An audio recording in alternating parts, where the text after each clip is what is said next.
अस्सलाम वालेकुम दोस्तों। कि आप भी हर रमज़ान में यही सोचते हैं कि सहरी में क्या खाएं कि दिन भर कमज़ोरी ना हो। अफ्तार में क्या चीज़ें फ़ायदा देंगी और क्या नुकसान पहुंचा सकती हैं, और रोज़े के साथ साथ हम अपनी सेहत को कैसे बेहतर बना सकते हैं।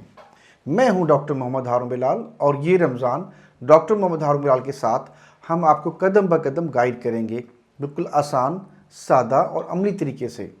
हम बात करेंगे रमज़ान और डाइट की, रमज़ान और शुगर की, रमज़ान और ब्लड प्रेशर की, और दिल, मैदा और जिगर की सेहत की।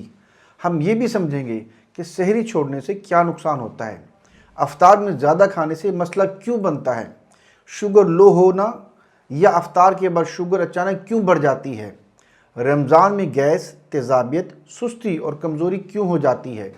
ये वीडियोस ना मुश्किल होंगी ना लंबे लेक्चर होंगे। ये वो बातें होंगी जो आप अपनी रोज़मर्रा ज़िंदगी में आसानी से अपना सकते हैं, चाहे आप शुगर के मरीज़ हों या बिल्कुल सेहतमंद, ताकि ये रमज़ान सिर्फ भूखा रहने का नहीं बल्कि सेहत को बेहतर बनाने का, जिस्म को मजबूत रखने का और इबादत में पूरा सुकून पाने का रमज़ान बन जाए।